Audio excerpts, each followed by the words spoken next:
The huge meeting room on Proxima 4 was silent. 50 alien diplomats sat around a large round table. In the middle of these aliens were 7 humans, looking small but calm. Ambassador Park stood at the head of the human group. He was tall for a human but still shorter than most aliens in the room. His gray hair showed his 40 years of experience in space politics. Next to him sat his young assistant, Nari, who kept notes on her tablet. "Humans," said the leader of the Galactic Concord, a tall blue alien with 4 arms. "We have studied your requests. This new treaty will help Earth join our great family of planets." Park looked at the document on his screen. The other humans did too. Nari's eyes grew wide as she read through it.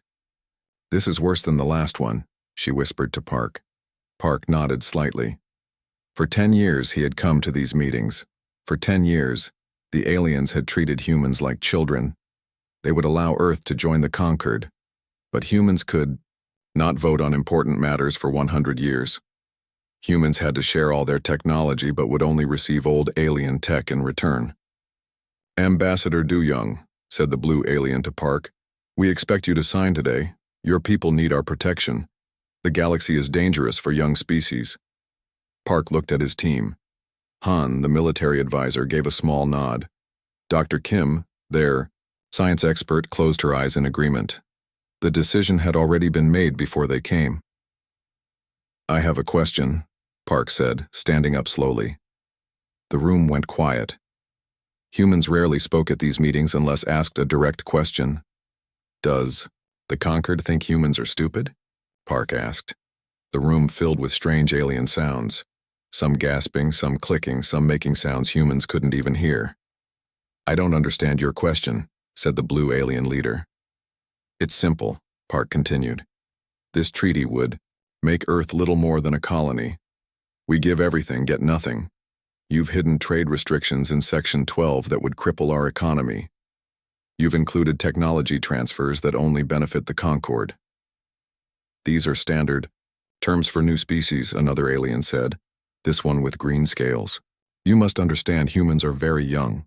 Only 200 years of space travel." Park laughed. It was not a happy sound. "The Conquered has been watching us for 60 years, he said. "In that time, you've seen us rebuild our planet after wars, create faster ships every decade, and learn 17 alien languages while most of you still can't pronounce Seoul correctly." "Ambassador, please," the blue alien said, raising all 4 hands. "This is not proper diplomatic behavior." Park closed his screen. The other humans did the same. "We came here hoping for real partnership," Park said. "Not this." He waved at the treaty document. "My government has authorized me to make this statement. Earth withdraws from peace talks effective immediately." The room erupted in noise. Some aliens stood up, others shouted in their languages. "You cannot walk away," shouted the green alien. "The treaty process must be completed." Park looked at him calmly. "Watch us." He turned to his team.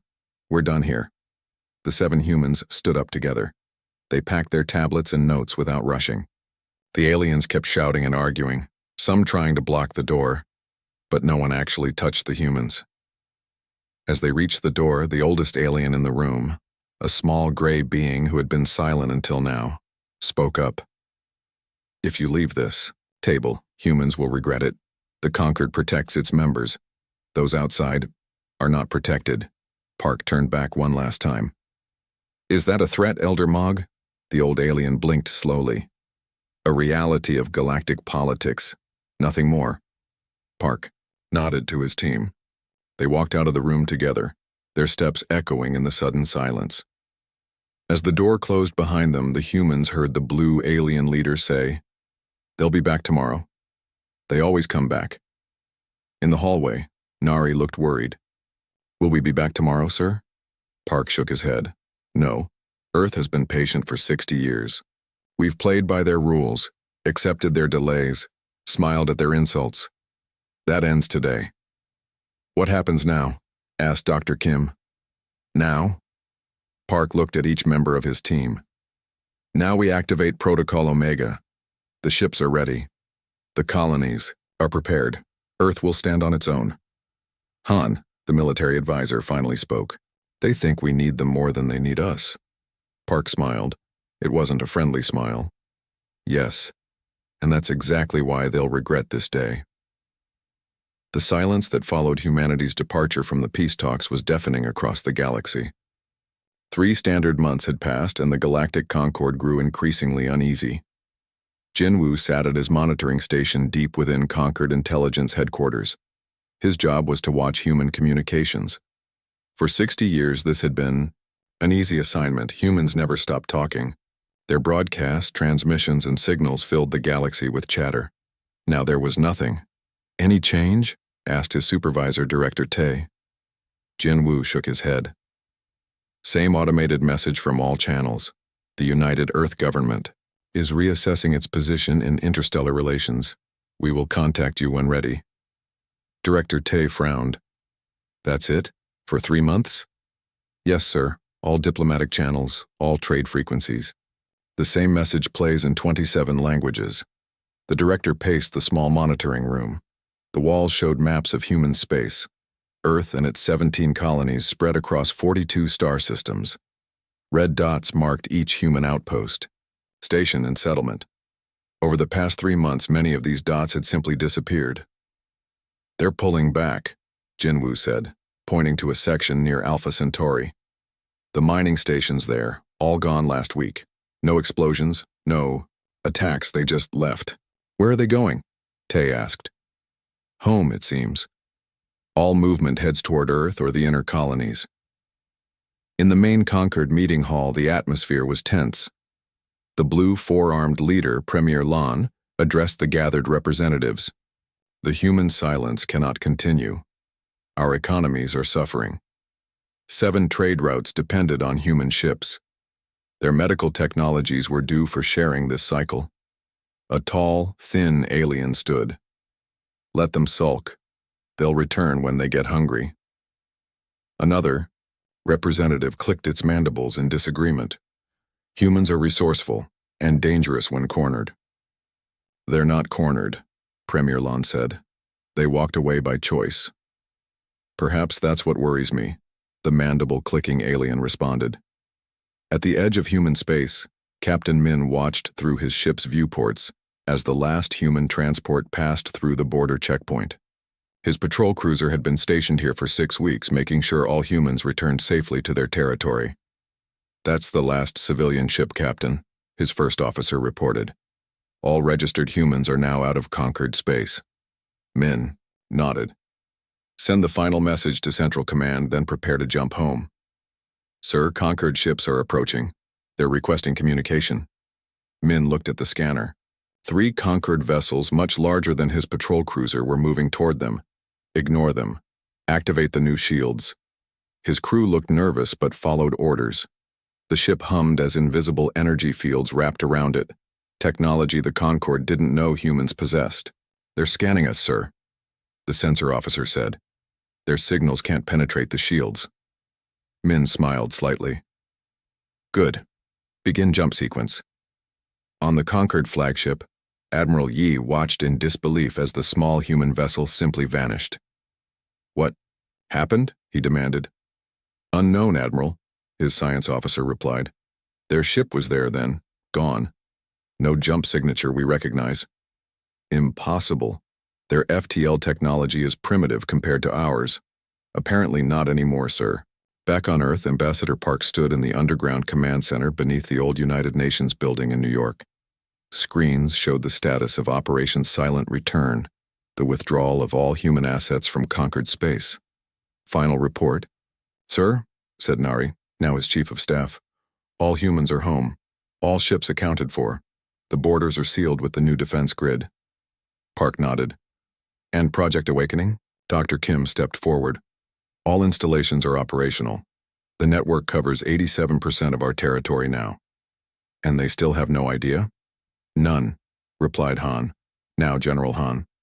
Our development teams kept everything compartmentalized. What we shared with the Concord was always generation behind what we actually had.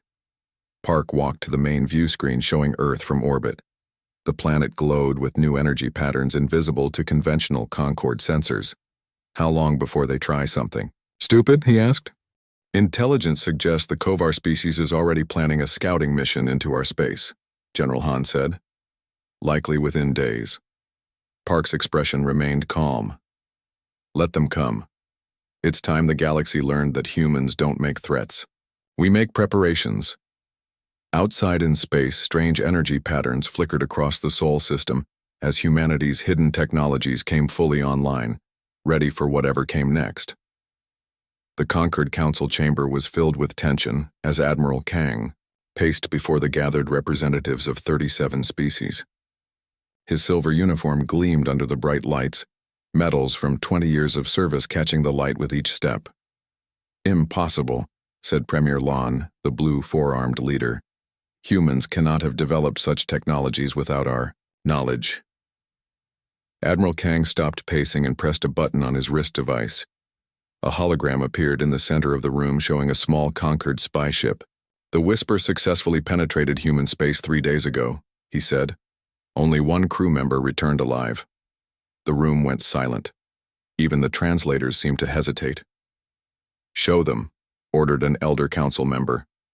Admiral Kang nodded, and the hologram changed. Now it showed Earth, but not as anyone remembered it. A faint blue field surrounded the planet, shimmering like water. Similar fields protected the moon and several orbital stations. Energy shields, explained Kang. Far beyond what our scientists believed possible. They cover not just Earth, but all major human settlements. The image changed again, showing human ships moving at incredible speeds, appearing and disappearing from sensors. New drive technology, continued Kang. Our analysis suggests they can travel 3 times faster than our best ships. Premier Lan's skin darkened with concern. How? When? We believe they've been developing these technologies in secret for decades, said Kang, while sharing outdated versions with us through treaties. A young analyst named Sue stepped forward. She had been studying human behavior for only 5 years, but her insights were valued. We misunderstood them from the beginning, she said softly.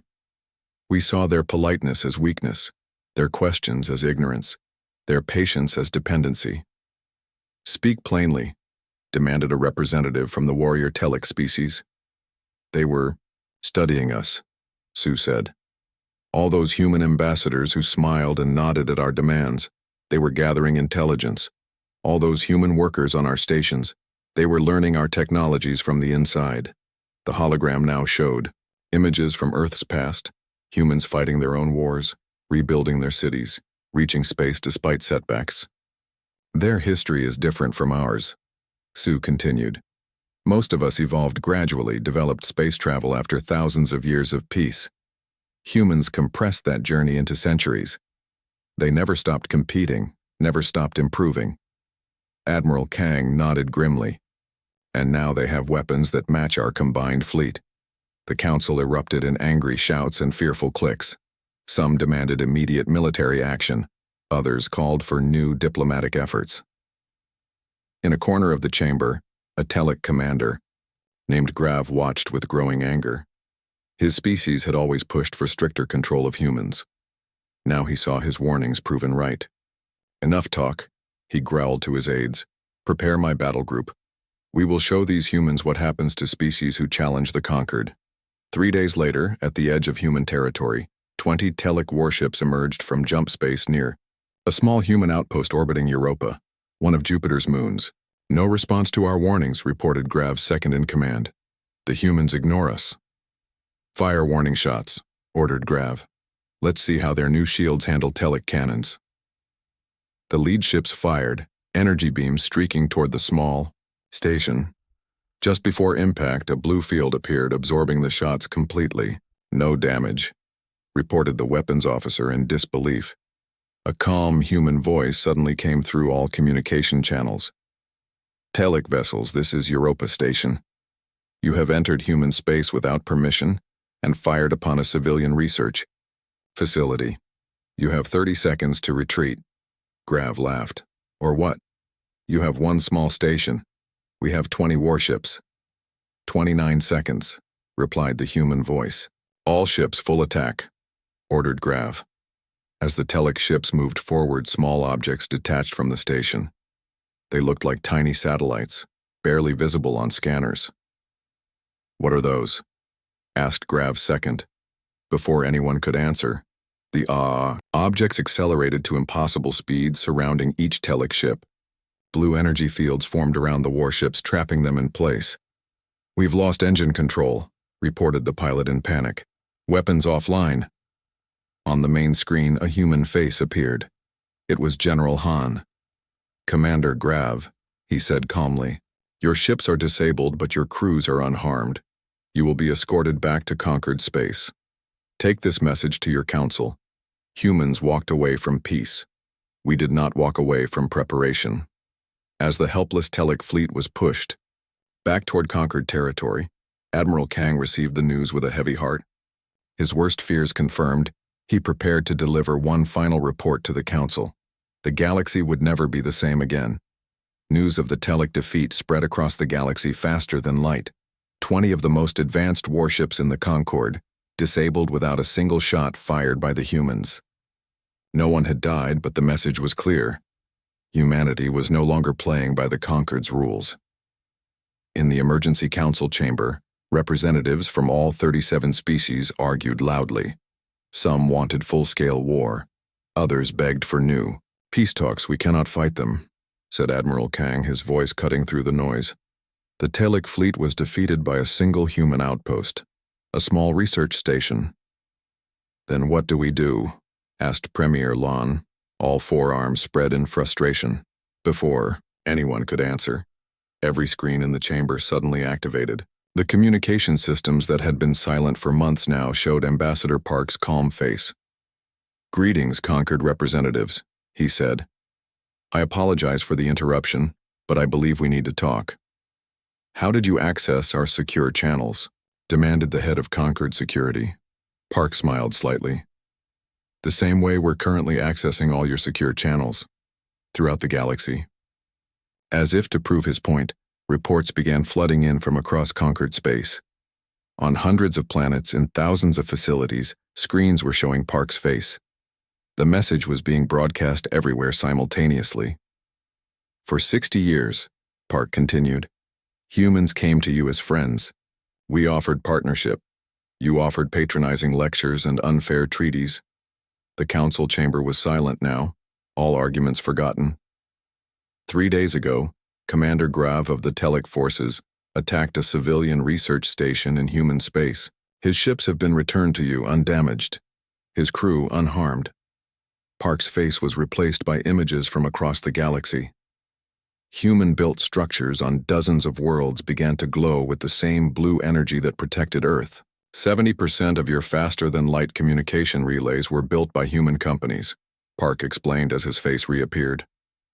60% of your automated defense systems, 40% of your medical facilities. On the Concord, homeworld, Major Sun watched as the shield generators his team had secretly modified years ago activated across the planet's surface. Their real purpose now revealed. "We never wanted war," Park continued. "We still don't. But we will no longer accept being treated as lesser beings."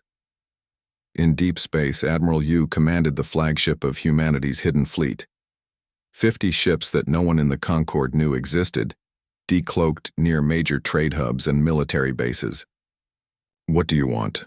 Premier Lon finally asked, his voice small. "The same thing we always wanted," Park replied. "True partnership, equal standing, mutual respect." He paused, letting his words sink in. "We invite the leaders of the Conquered to Earth, not as generous patrons coming to check on their primitive charges, but as equals meeting equals. In one standard week, we will begin new talks." The screens went dark across the galaxy. In the silence that followed, Sue, the young analyst, began to laugh softly.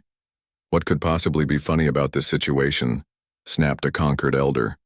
"All this time," Sue said, wiping tears from her eyes, "we thought they needed our protection.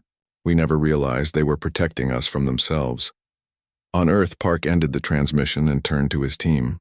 General Han looked satisfied. Dr. Kim seemed relieved. Nari was taking notes as always. "Will they come?" asked Dr. Kim. "They'll come," Park said confidently. "They have no choice now." And if they try something foolish? General Han asked. Park shook his head. They won't. The Telic were the most aggressive species in the Concord.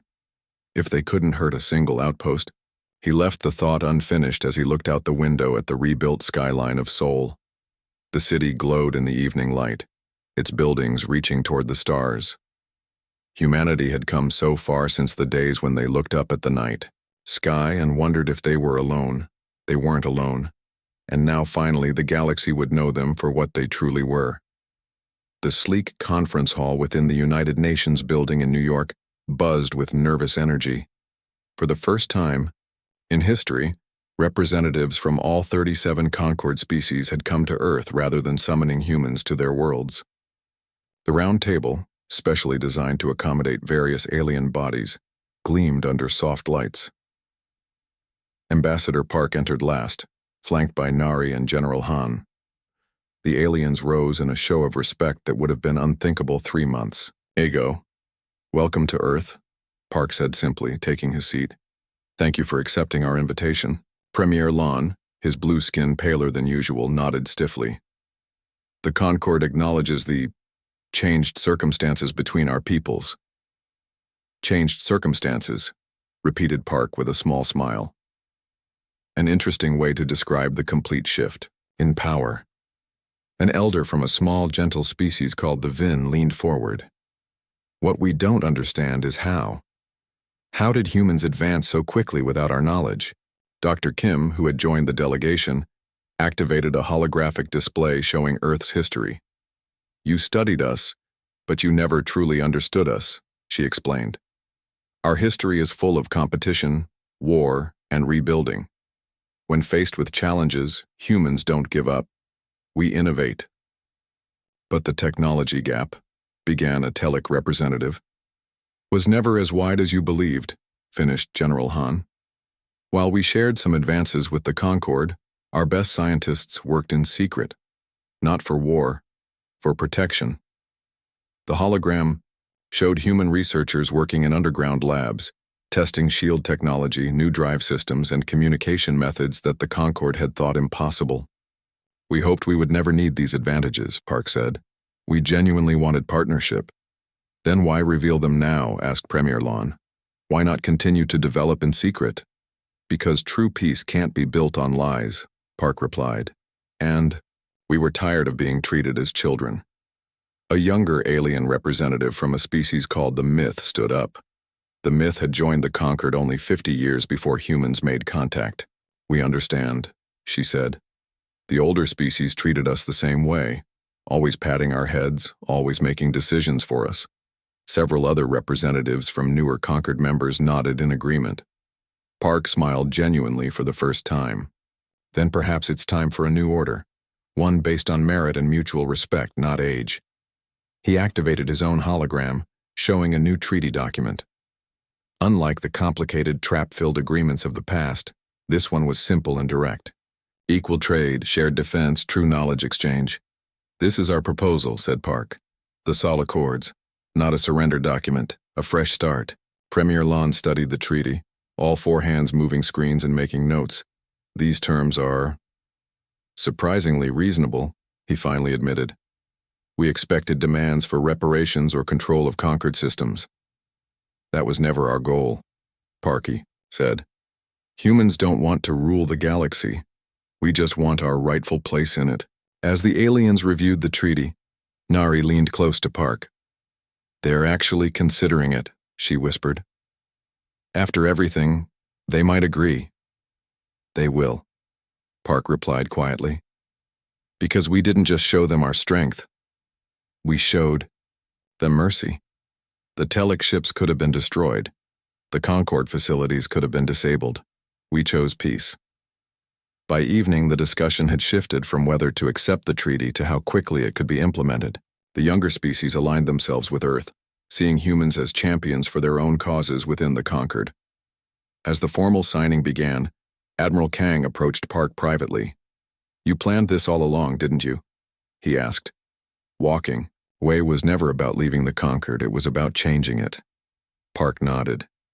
Sometimes to fix a broken system, you have to step outside it first. The treaty was signed as sunset painted the New York skyline in gold and red. A new era of galactic politics had begun, one where humans walked as equals among the stars.